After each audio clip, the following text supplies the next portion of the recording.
What's up guys, and welcome back to Marketing with Jackie. I am Jackie, and today we're going to jump into one of my Facebook ad campaigns, and I am going to show you what metrics you should be analyzing to find out whether or not your ads are actually working or not. All right, ready to go? Let's dive into my computer. Alright guys, so you can see here that I have jumped into Facebook Ads Manager, and you can see most of my ad campaigns are turned off, and the one campaign I have running right now is a lead generation campaign, and that is using the Facebook's native lead form. So I'll just quickly show you what that means. If you jump into create ads, you can see we have 6 different options. If yours looks a little bit different than this, it just means that Facebook hasn't yet rolled out the update that is happening with the objections, and yours will look like this very soon. So what I'm using here is actually the leads option, and I'm using what Facebook calls their instant forms. Now, one of the reasons I'm using this is because that I have found in my particular niche, this is currently working better since the iOS update, is to collect leads through the native platform rather than sending them through to your own landing page to collect them. Now, this definitely varies depending on the type of lead magnet you're using and depending on the niche and audience you're targeting as well. So don't take this as gospel. This is just what I found is working best for my particular audience. So let's jump back into the campaign. So there's a couple of things that I will go through. I'm just looking at a 7-day window for this. All right, so let's take a quick look at my campaign. So again, this is a lead generation campaign. So you can see in this 7-day period, I got 62 results. That means 62 email and name leads came through. And the cost per result was $2.02, and that is Australian dollars. So we spent $125 during that period. Because my budget is $20 a day, that's right on point. I'm spending just a little bit less. So when I'm looking at whether or not this is actually working very well, I want to have a look at what is the click-through rate, what is the cost per click, and what is my CPM, or cost per 1,000 impressions. So the frequency just means how many times somebody is seeing your ad within your audience. So for a lead generation campaign, you want to keep that frequency below 2. You don't want people seeing it 3-4 times, especially in a 7-day period. As long as they're seeing it between 1 to 2 times, that's absolutely fine. Your cost per click is how much it takes to get somebody to actually click on your ad. So the lower the cost per click, the lower your cost per lead is going to be. So this one is 63 cents, which I'm super happy with for this particular campaign. And your click-through rate, CTR, is going to indicate how well your ad creative and your ad text are performing for that audience as well. Now, this one is actually a little bit low for this particular week. It was actually above 2%, and generally for a lead magnet, I recommend it has to be above 2%. So I am not super happy with this click-through rate. I think there's definitely some stuff that we could do to improve upon that. Now, the CPM, the cost per 1,000 impressions, this is a great indicator as to how expensive your audience is that you're targeting. So the more expensive your audience is that you're targeting, the more that CPM is going to cost. So we can jump on over to the ads and start to analyze those now. Now, you'll see I have 4 different ads running, but one of them is turned off. Now, the reason I turned off this ad is because it just wasn't performing. The cost per result was much too expensive. I wasn't getting a good click-through rate, and the cost per click was very high as well. So I just found out that that creative wasn't attracting my ideal audience, and so I got that one turned off. Then you'll see I had, to begin with, 3 creatives altogether. So I had this orange iPad one, the photo one, and the banana palms one. The banana palms one wasn't working, so that one got turned off, which meant I just had 2 ads running, and that opened up a bit of space for me to do some testing and put up a 3rd ad.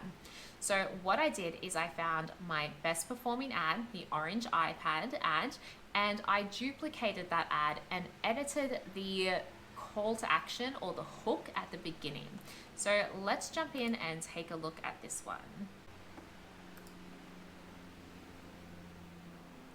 Alrighty, so this is what the ad actually looks like. So I used the exact same creative, I used the same headline, same call to action, but what I actually changed was this section up here. So what had I written up here that I could edit to see what would actually attract my ideal audience? So if we take a look at the other one, You'll see this section here is different. It's quite a bit longer as well. I went into a little bit more detail on the first one than I did on the second one. Now, if we actually look at the results, Facebook is pushing the new ad a lot more than it is pushing the original version of the ad. However, we can say the original version of the ad is still performing better. It has a lower cost per result, and if we scroll across here, it has a higher click-through rate and a lower cost per click as well.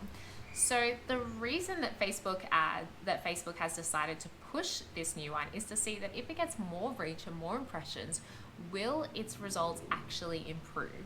And you'll often see that Facebook will start pushing the lowest performing ad to see if it can get those results to improve a little bit, which is a little frustrating because you think, why would you push the low performing ad when you could be showing the higher performing ad?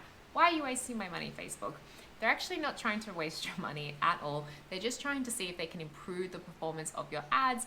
But this is when it's really helpful to know what you're doing inside Ads Manager so that you can toggle between ads, switch them on and off, and make sure the ad that you want to be showing is the one that is showing. Now, the photo ad, although it isn't the best performer in regards to the cost per result, and as we go across the click-through rate either, it is actually the best performer in the cost per click, and it's getting me a great result. I'm more than happy to pay $1.97 for leads. My goal to pay for leads is always $2 or less, or around that $2 mark, because that is a really sustainable amount for me to be paying, or for really any small business to be paying. When you're paying a lot more than that, it can be very unsustainable. If you only have a $10 per day budget and you're paying $7 a lead, you're going to get a maximum of 1.5 leads every single day, or 1 to 2 leads every other day. So it's just not really sustainable over time. This is going to grow my email list a lot as well. Now, another indicator of whether or not your ad's performing is your Instagram growth. So let's jump into my phone right now, and I'm going to show you the insights from the last 7 days. All right, so jumping into Instagram, we can go ahead and have a look at our insights. And here I want you to have a look at your total followers.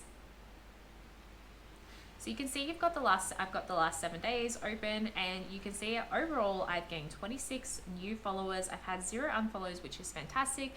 It's totally normal to get unfollows, but having 0 unfollows is amazing. And although 26 might not seem like a huge amount, considering my total follower count is only 281, it is actually quite high when you have a look at those figures and compare them. So it means my, as you can see at the top here, it means that my Instagram has grown by 10%, which is quite a lot considering my Instagram is quite new and I don't have a ton of followers. So if I continue to get that 10% growth every single week, week on week on week, that's going to be exponential. That 10% is just going to get larger and larger as my followers become more and more.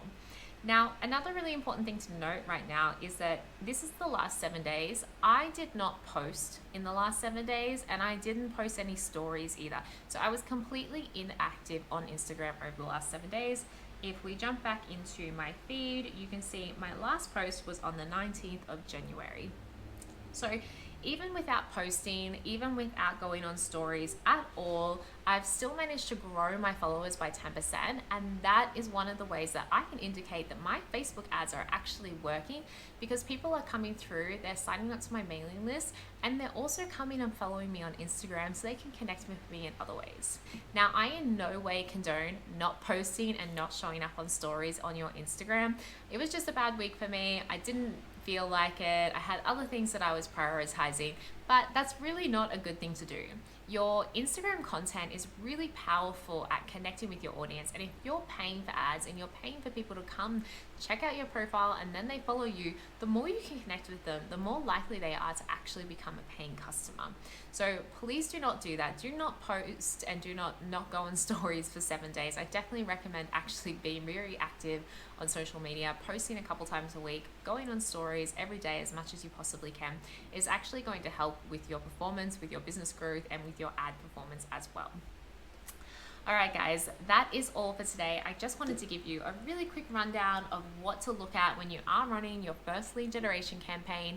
If you're running a different kind of campaign, then you might want to be looking at different metrics. So if you're running a different campaign and you want me to make a video about what metrics you should be looking at for that particular style campaign, just drop it in the comments and let me know, and I'd be more than happy to go through that with you. Thank you so much for tuning in today, guys. Please give me a thumbs up if you like this video, and don't forget to subscribe. See you next time.